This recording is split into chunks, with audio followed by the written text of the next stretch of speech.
Hello, I am Chris Kays. I am the professor in the undergrad psychology department that oversees the course Psych 475, which we call field experience.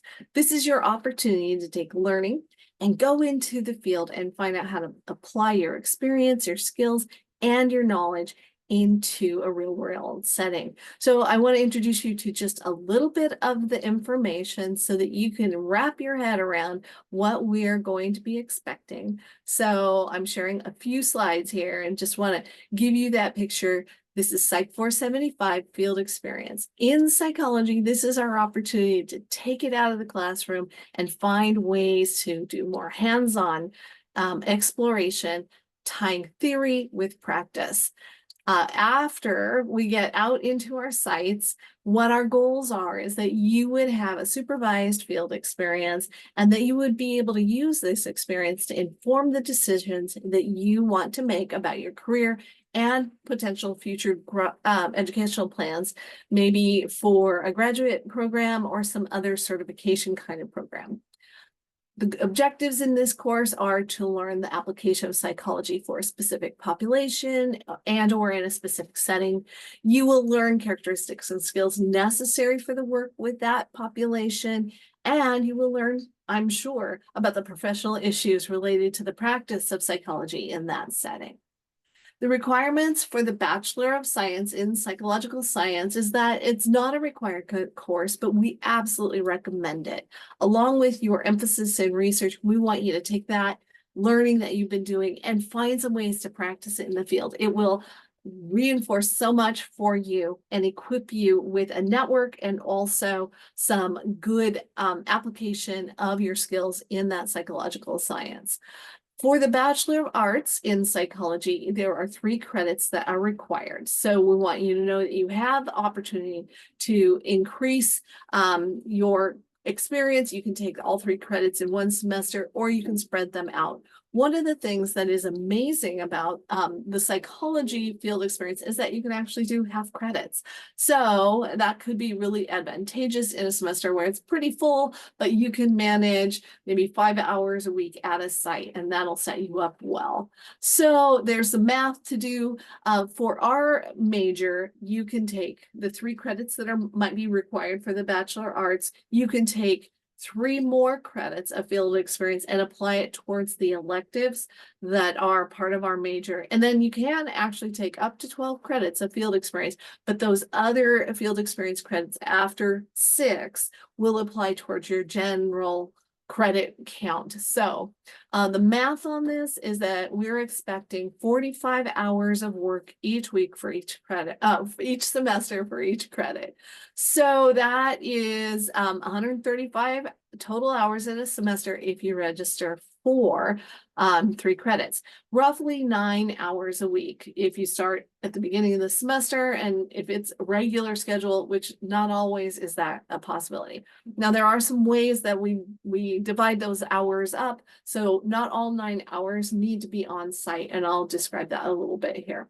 So what else besides site hours? You're going to be doing online journals to track some of your learning. I've got specific prompts that walk you through the semester. They're also tied to prepping you for your final summarization where you synthesize the learning. You'll also have some monthly forums where you get to collaborate with your peers within the class and find out what their experiences are and begin sharing some of the learning that you're doing. And then there's this resource research component that's part of the class. So of those hours, let's say you have 1 credit, you have 45 hours that you're going to acquire over the semester. You must have 10% of that total hour, so 4.5, gathering resources. Those need to include 3 peer-reviewed journal articles that you read and summarize, and it could be additional resources, including reading for classes.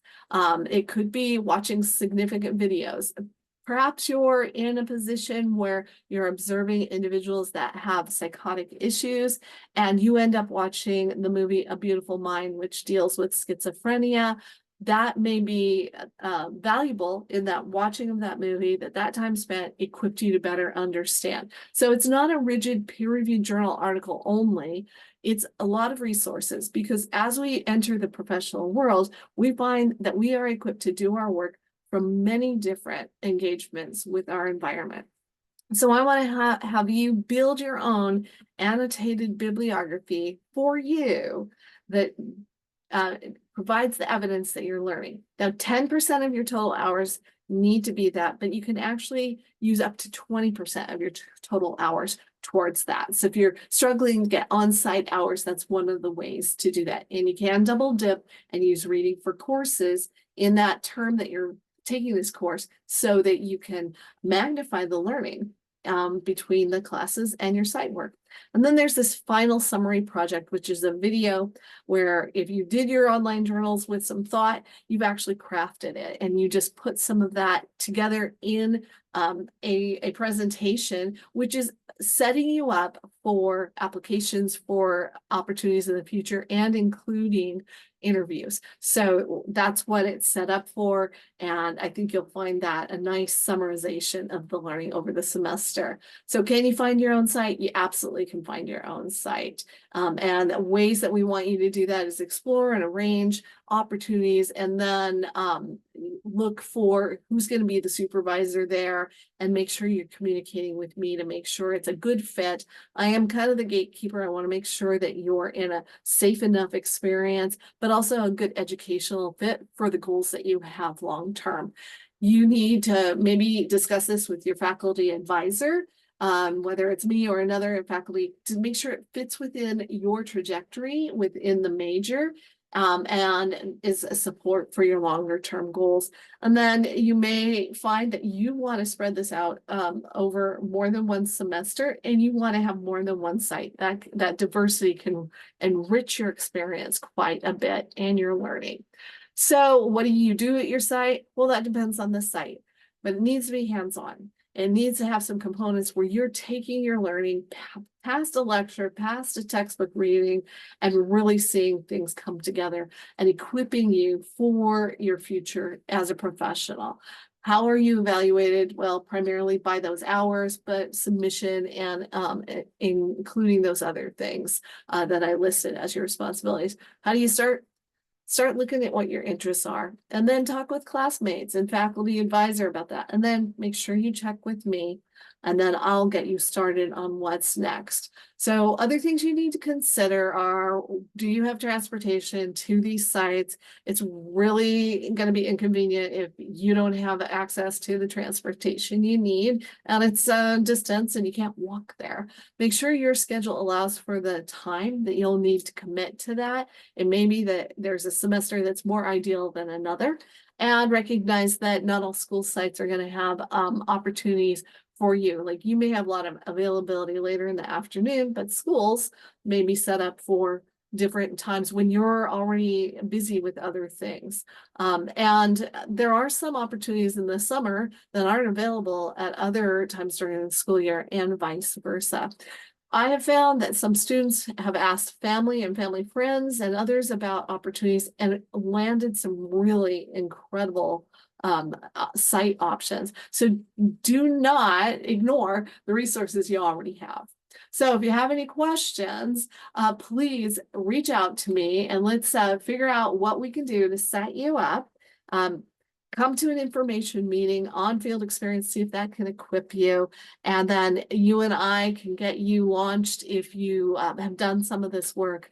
So that's what field experience is for psychology.